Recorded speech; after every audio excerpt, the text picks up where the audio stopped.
시간에 이 본문 말씀을 중심으로 나의 평생에 하나님을 찬송하리로다. 우리 주정한 목사님 나오셔서 하나님 말씀을 증거하시겠습니다.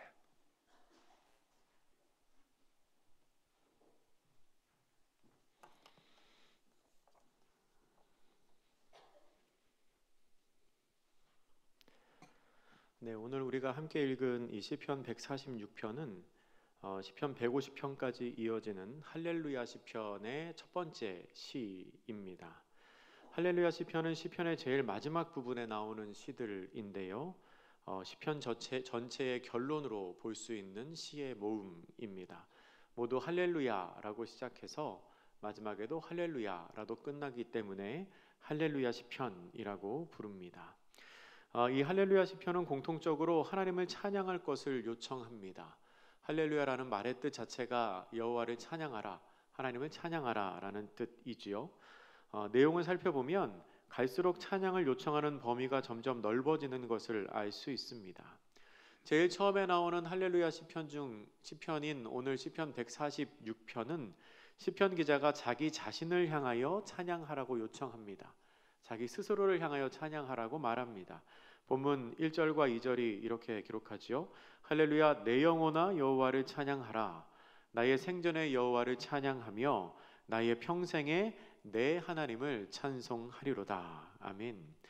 그런데 그 뒤에 나오는 시편 147편은 그 찬양을 요청하는 대상, 그 찬양을 해야 하는 대상이 조금 더 확장이 됩니다. 시온과 예루살렘으로 확장됩니다. 그래서 시편 147편 12절은 이렇게 기록합니다. 예루살렘아 여호와를 찬송할지어다.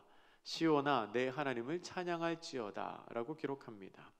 그리고 그 뒤에 나오는 시편 148편에는 자기 자신과 예루살렘을 넘어서 하늘과 땅과 온갖 자연 세계와 그 안에 살아가는 모든 사람들에게까지 찬양하라고 요청을 합니다. 점점 하나님을 찬양하는 대상이 많아지고 그 범위가 점점 넓어지는 것입니다. 그렇게 모든 피조물은 마땅히 하나님을 찬양해야 합니다. 모든 피조물은 창조주이신 하나님을 찬양하는 게 당연합니다. 그런데 그 중에서 가장 기본, 그 중에서 가장 먼저 찬양해야 할 존재가 누구냐면 바로 나입니다. 내가 하나님을 찬양하는 것입니다. 내가 하나님을 찬양해야 합니다. 내 주변의 모든 사람들이 다 하나님을 찬양한다고 해도 내가 하나님을 찬양하지 않으면 나에게는 아무런 유익이 없습니다. 내 주변에 있는 모든 사람들이 우리가 예배 시작하면서 기쁘게 찬양했는데요. 모든 사람들이 다 기쁘게 찬양할지라도 내가 찬양하지 않으면 그 기쁨은 나의 기쁨이 되지 않습니다. 하나님께서는 모든 피조물의 찬양받기를 원하시지만 특별히 나의 찬양을 받기를 원하십니다. 시편 146편의 기자는 그 사실을 알았던 것 같습니다.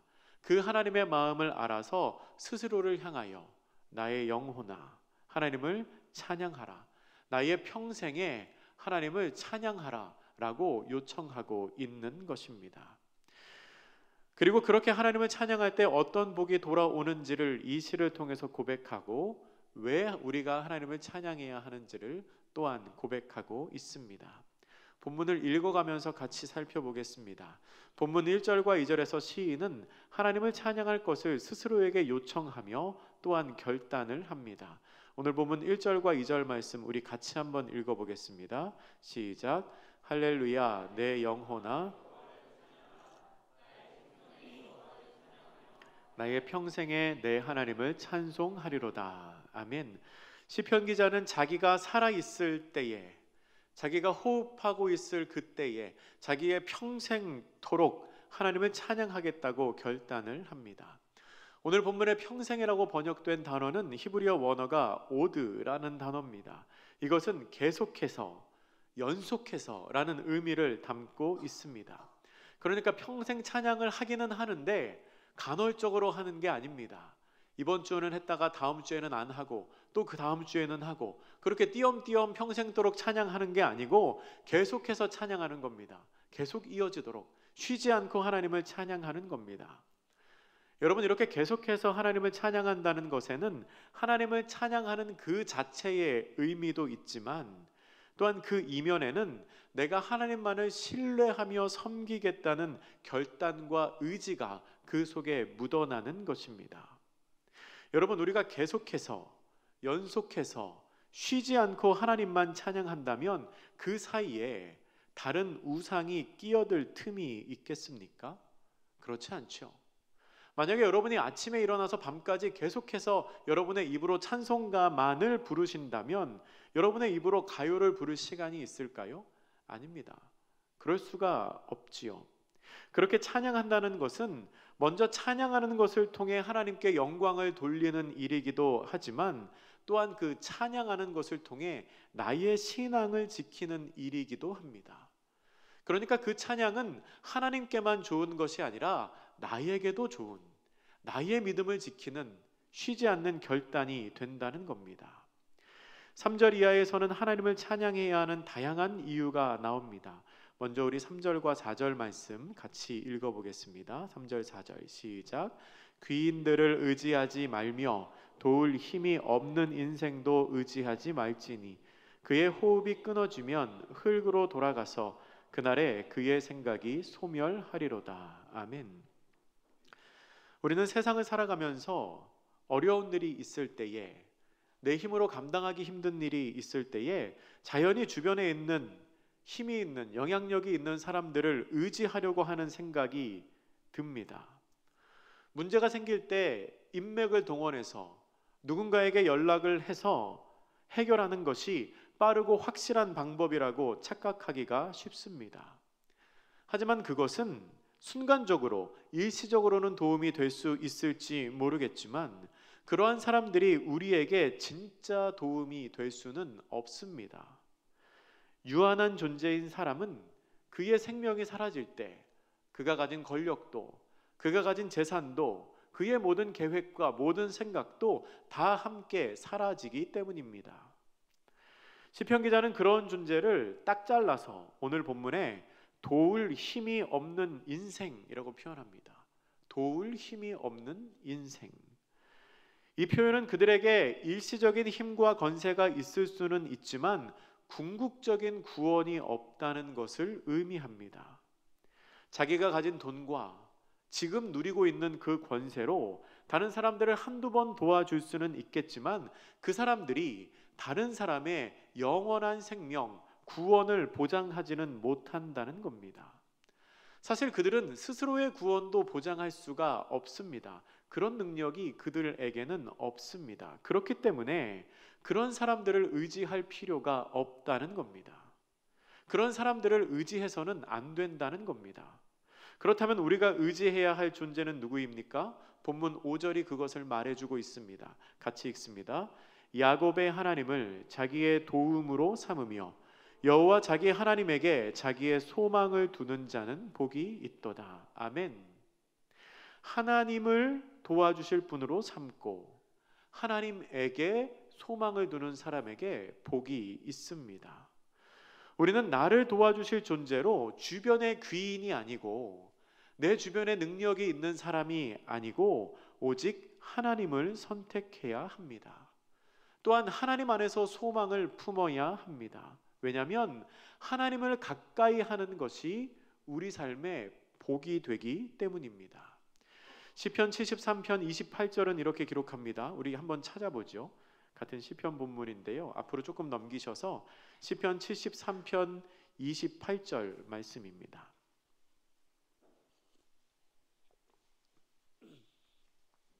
시편 73편 28절 말씀 찾으셨으면 우리 한 목소리로 같이 읽겠습니다. 시작.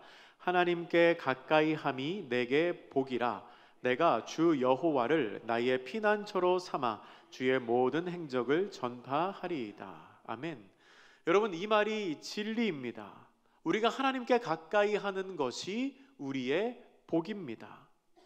물론 인간적인 눈으로 보기에는 지금 내가 차지하고 있는 이 현실은 나에게 복이 아닌 것처럼 느껴질 수도 있습니다. 목사님 아직 취업 못했는데요.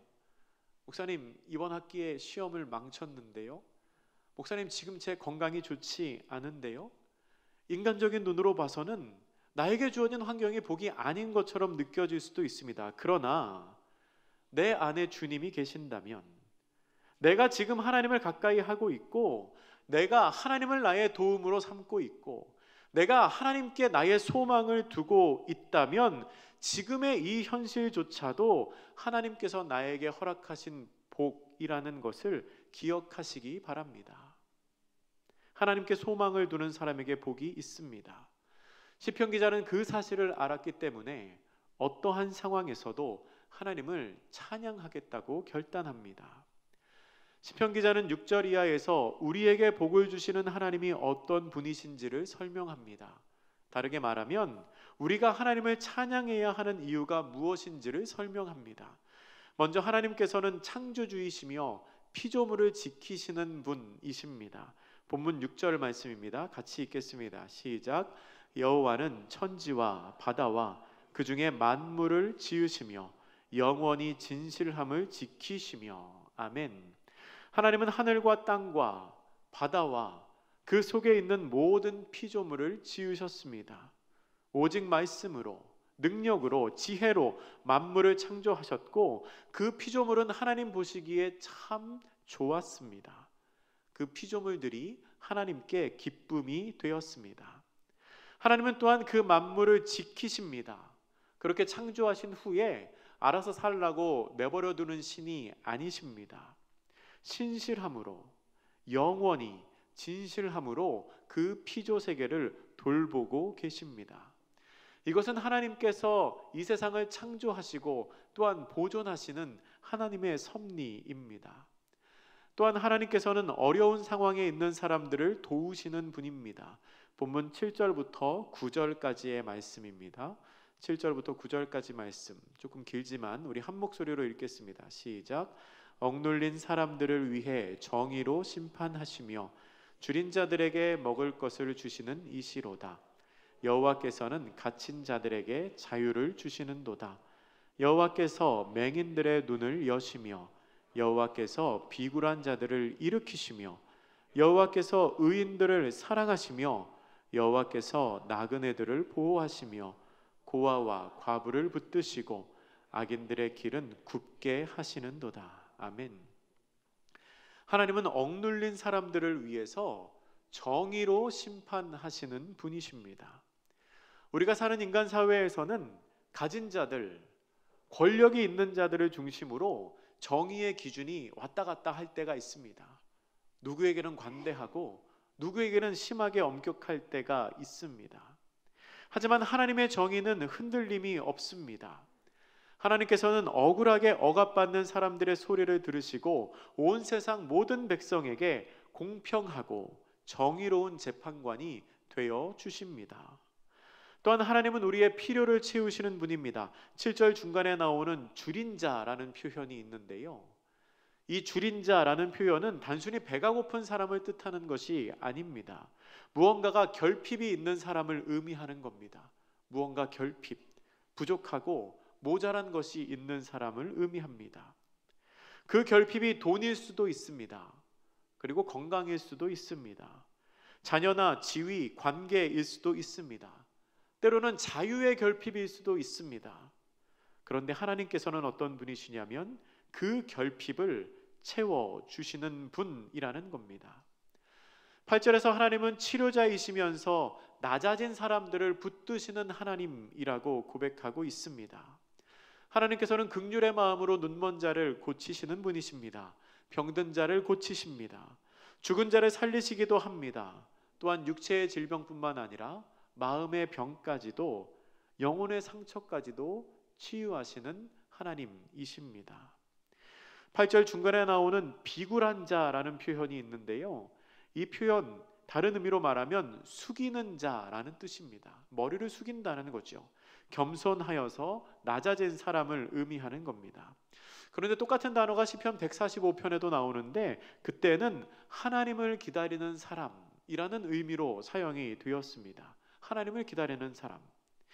그냥 이 표현을 그렇게 보았을 때 단순하게 그런가 보다, 이렇게도 쓰이고 저렇게도 쓰이나 보다 라고 생각할 수 있지만, 근데 여러분 가만히 생각해 보십시오.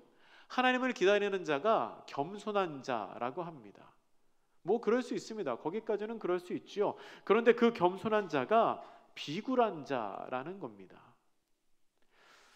거기까지 연결시켜서 생각해 보면 당시에 이 믿는 사람들, 그리스도인들이, 하나님을 믿는 사람들이 신앙을 지키며 살아가는 것이 결코 쉬운 일이 아니었다라는 것 우리가 짐작할 수 있습니다. 하나님을 기다리는 자의 의미가 곧 비굴한 자였으니까요. 그런데 하나님께서는 그런 사람들을 일으키신다는 겁니다. 그들의 망가진 지위, 그들의 잃어버린 명예, 그리고 상한 마음을 하나님이 붙드셔서 회복시키신다는 겁니다.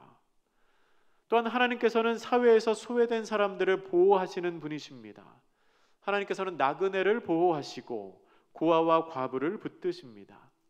당시 사회에서 나그네와 고아와 과부는 아무 잘못이 없을 때에도 단지 신분이 그렇다는 이유로 사회에서 소외당하고 배척받던, 억압받으며 합법적인 권리를 누리지 못했던 사람들입니다. 그래서 그들은 사회에서 따뜻한 관심과 보호가 필요한 존재였습니다. 사람들이 보호하지 않으면, 사람들이 돌보지 않으면 너무나 힘들게 살아갈 수밖에 없었던 사람들이기 때문입니다. 그런데 하나님께서 이스라엘 민족에게 뭐라고 명령하시냐면 나그네와 고아와 과부를 학대하지 말고 사랑으로 돌보라고 말씀을 하십니다. 신명기 24장 17절은 이렇게 기록합니다. 너는 객이나 고아의 송사를 억울하게 하지 말며 과부의 옷을 전당 잡히지 말라. 안 그래도 고달프고 힘들게 사는 그 사람들 더 힘들게 내버려 두거나 괴롭히지 말라는 겁니다. 그런 소외된 사람들까지 하나님께서는 다 기억하고 계십니다. 그리고 악인들을 심판하십니다. 하나님은 악인들을 싫어하십니다. 시편 11편 5절과 6절은 이렇게 기록합니다. 이 말씀도 한번 찾아볼까요? 시편 11편 5절과 6절입니다. 하나님께서 악인들을 향하여 이렇게 말씀하십니다. 시편 11편 5절과 6절 찾으셨으면 같이 읽겠습니다. 시작. 여호와는 의인을 감찰하시고 악인과 폭력을 좋아하는 자를 마음에 미워하시도다. 악인에게 그물을 던지시리니 불과 유황과 태우는 바람이 그들의 잔의 소득이 되리로다. 아멘. 하나님께서는 불과 유황이, 이러한 무서운 심판이 그들의 몫이 되게 하실 정도로 악인들을 싫어하십니다. 그런데 오늘 본문 9절 마지막에 보면 하나님 뭐라고 말씀하시냐면 악인들의 길은 굽게 하신다라고 합니다. 굽게 하신다는 것은 똑바른 길이 아니고 다른 길로 가게 한다는 겁니다. 다른 길로. 그러니까 생명의 길, 살아나는 길, 영광의 길이 아니고 악인들의 길의 끝은 굽은 길, 멸망으로 인도하는 길이라는 것입니다. 결국 악인들은 세상에서 권력과 명예와 힘과 능력이 아무리 많아 보일지라도 멸망의 길에 들어설 수밖에 없는 유한한 존재입니다. 그러나 우리가 찬양하는 하나님은 그 모든 제약을 넘어서는 분이십니다. 오늘 본문 마지막 10절은 이렇게 기록합니다. 본문 10절 같이 읽겠습니다. 시작. 시온아 여호와는 영원히 다스리시고 내 하나님은 대대로 통치하시리로다. 할렐루야. 아멘. 온 우주의 창조주와 왕이 되신 하나님은 시온을 그의 거주지로 삼으시고 이스라엘을 그의 백성으로 삼으셨습니다. 하나님께서는 앞으로도 영원히 그들과 함께 계실 것이며 또한 하나님의 백성들이 하나님께 찬양하는 것으로 말미암아 그분의 통치에 화답할 때 기뻐하실 것입니다. 하나님께서는 백성들이 찬양으로 화답하기를 원하십니다. 요한계시록 7장에 보면 각 나라와 족속과 백성과 방언의 수많은 무리가 하나님의 능력 있는 통치를 세세토록 찬양하는 장면이 나옵니다. 우리 이 본문도 한번 찾아보겠습니다. 요한계시록 7장 9절에서 12절까지의 말씀입니다. 우리 지난주까지 요한계시록 말씀을 잘 살펴보았지요. 성경 제일 뒤에 있는 요한계시록 7장 9절부터 12절까지의 말씀, 마지막 때에 하나님을 찬양하는 장면을 이렇게 묘사합니다. 같이 읽겠습니다. 시작. 이 일 후에 내가 보니 각 나라와 족속과 백성과 방언에서 아무도 능히 셀 수 없는 큰 무리가 나와 흰 옷을 입고 손에 종려가지를 들고 보좌 앞과 어린 양 앞에 서서 큰 소리로 외쳐 이르되 구원하심이 보좌에 앉으신 우리 하나님과 어린 양에게 있도다 하니 모든 천사가 보좌와 장로들과 내 생물의 주위에 서 있다가 보좌 앞에 엎드려 얼굴을 땅에 대고 하나님께 경배하여 이르되 아멘. 찬송과 영광과 지혜와 감사와 존귀와 권능과 힘이 우리 하나님께 세세토록 있을지어다. 아멘 하더라. 아멘. 하나님의 영원하신 통치가 이루어질 그때에 성도들은 하나님 앞에 영광 돌리며 찬양하는 것으로 화답을 합니다. 이렇게 하나님께 찬양하는 것, 이것이 하나님께서 우리에게 요구하시는 것입니다. 그 마음을 알았던 시편 146편의 기자는 오늘 본문 이 시편 146편에서 내 자신에게 하나님을 찬양할 것을 요청하고 있는 것입니다. 그리고 내가 평생토록 그렇게 하나님을 찬양하겠다고 결단하고 있는 것입니다. 시편 146편을 묵상할 때 제 마음에 떠오른 찬양의 한 곡 있습니다. 영국 출신의 찬양 사역자 매트 레드먼이라는 사람이 지은 Blessed be your name이라는 찬양입니다. 우리말로 번역하면 주 이름 찬양이라는 곡입니다. 여러분 잘 아는 찬양이실 겁니다. 이 찬양이 언제 만들어졌냐면 미국의 9.11 사태가 일어났을 때 만들어졌습니다. 이 찬양 사역자 매트 레드먼이 2001년 9월 12일에 영국에서 미국으로 이제 출국하는 비행기가 예약돼 있었습니다. 근데 하루 전날인 9월 11일에 테러 사건이 일어난 겁니다. 그래서 바로는 가지 못하고 조금 뒤에 미국에 들어갔는데요. 그때 미국에서 어떤 장면을 봤냐면 굉장히 큰 충격과 혼란에 빠진 사람들이 하나님의 위로를 받기 위해서 교회로 찾아가는 것을 보았습니다. 평소에 신앙이 없던 사람들도 충격이 너무 크니까 교회를 찾아가는 겁니다. 그때 그의 마음에 한 가지 질문이 생겼다고 합니다. 어떤 질문이냐면 이럴 때에는 하나님께 무슨 찬양을 해야 할까? 이런 상황, 이렇게 말로 표현할 수 없는 큰 슬픔과 괴로움과 고난이 닥칠 이럴 때에는 하나님께 무슨 찬양을 해야 할까? 그 고민을 하며 성경을 읽고 그 중에 시편을 읽다가 그가 중요한 사실을 하나 발견하게 됩니다. 뭔가 하면 이 시편 기자들은 아주 큰 애통과 고통 속에서도 하나님을 계속해서 경배하고 하나님을 신뢰하는 찬양을 했다는 사실을 이 사람이 보게 됩니다. 그리고 그 깨달음을 가지고 그 당시 아내와 함께 그 주 이름 찬양이라는 곡을 만들게 되었습니다. 그는 이 찬양에 대해서 이렇게 설명을 했습니다. 9.11 테러 사건은 나에게 어떠한 상황에서도 하나님을 신뢰해야 함을 가르쳐 주었습니다. 이것은 하나님이 우리의 모든 문제보다 크시며 불안한 세상에 소망을 주시는 분임을 인정하는 행동이기 때문입니다. 라고 간증을 했습니다. 여러분 이 찬양의 가사가 이렇습니다. 제가 한번 읽어드리겠습니다. 주 이름 찬양, 풍요의 강물 흐르는 부요한 땅에 살 때에 주님 찬양해. 주 이름 찬양, 거칠은 광야와 같은 인생길 걸어갈 때도 주님 찬양해. 모든 축복 주신 주님 찬양하리. 어두운 날이 다가와도 난 외치리. 주의 이름을 찬양해. 주의 이름을 찬양해. 영화로운 주 이름 찬양. 여러분 들으신 것처럼 가사가 그렇습니다. 풍요한 땅에 살 때도 찬양합니다. 그리고 거칠은 광야를 걸어갈 때도 찬양합니다. 하나님이 복을 주셨기 때문에 찬양하고요. 어두운 날이 다가와도 찬양합니다. 여러분 이 찬양의 가사가 평생 하나님을 찬양하겠다고 고백하고 결단하는 오늘 본문의 시편 기자의 고백과 비슷하지 않습니까? 그리고 이 찬양, 이 주 이름 찬양의 브릿지 부분이 있습니다. 후반에 브릿지 부분이 있는데 우리말로 가사가 이렇습니다. 주님은 주시며 주님은 찾으시네. 내 마음에 하는 말 주 찬양합니다. 여러분, 이 번역이 하나도 틀리지 않은 번역인데, 근데 별 생각 없이 이 찬양을 부르면 마치 주님이 내 삶의 주인이시라고 찬양하는 것 같습니다. 주님은 주시며, 주님은 내 삶의 주인이시며. 근데 그게 아니고요. 원래 영어 가사가 이렇습니다. You give and take away. You give and take away. 그러니까 당신이 주시기도 하시고 당신이 가져가시기도 한다는 겁니다. 하나님이 주실 때도 있고요. 하나님이 가져가실 때도 있습니다.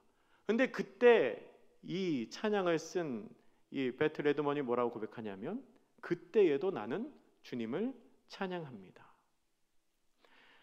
하나님이 주실 때도 있고 하나님이 찾아가실 때도 있습니다. 그 상황에서 우리는 어떻게 하고 있습니까? 주실 때는 기뻐하고 가져가실 때는 슬퍼합니까? 아닙니다. 그게 아니고 그때에도 찬양합니다. 이 가사의 모티브가 된 성경 구절이 있는데요. 욥기서 1장 12절 말씀입니다. 욥기 1장 12절 이렇게 기록합니다. 주신 이도 여호와시요 거두신 이도 여호와시오니 여호와의 이름이 찬송을 받으실지니이다. 아멘. 하나님께서 주실 때도 있고요. 하나님께서 가져가실 때도 있습니다. 그런데 하나님이 우리에게 어떻게 하시든, 주시든 가져가시든 상관없이 하나님이 우리에게 어떻게 하시든 우리가 그때 할 수 있는 가장 최선의, 가장 최고의 선택은 하나님을 찬양하는 것이라는 겁니다. 여러분, 2019년의 마지막 주일입니다. 그리고 아마도 여러분이 들으시는 2019년의 마지막 설교일 수 있습니다.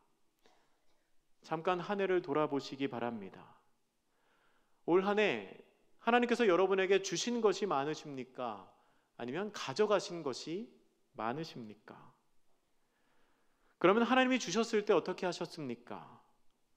내가 시험 보고 좋은 성적 얻었을 때, 금전적으로 유익을 얻었을 때, 내가 무언가 도전해서 합격했을 때, 나의 명예가 높아졌을 때, 내가 누군가에게 인정받았을 그때, 하나님이 나에게 무언가를 주셨을 때, 그때 여러분은 무엇을 선택하셨습니까? 그러면 반대로 하나님이 찾아가셨을 때, 빼앗아 가셨을 때, 가져가셨을 때는 어떻게 하셨습니까? 내 건강을 가져가시고, 내 물질을 가져가시고, 내가 소중히 여기는 것들을 가져가시고, 내 마음까지 완전히 무너뜨리시고, 결국 그 모든 일을 통해서 하나님께서 나를 바라보라고 하나님이 부르실 그때 여러분은 무엇을 선택하셨습니까? 각자가 다르시겠지만 그 어느 상황에서라도 우리가 할 수 있는 최선의 선택은 하나님을 찬양하는 일입니다. 하나님이 주실 때도 있고 하나님이 가져가실 때도 있습니다. 그 모든 상황에서 우리는 시편 기자의 고백처럼 하나님을 찬양해야 합니다. 할렐루야, 내 영혼아 여호와를 찬양하라. 나의 생전에 여호와를 찬양하며 나의 평생에 내 하나님을 찬송할지로다. 아멘.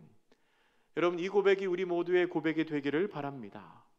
다가오는 2020년에 더욱 그렇게 하나님을 찬양하는 복된 성도님들이 되시기를, 그리고 복된 우리 청년들이 되시기를 주님의 이름으로 축복합니다. 기도하겠습니다. 사랑의 하나님,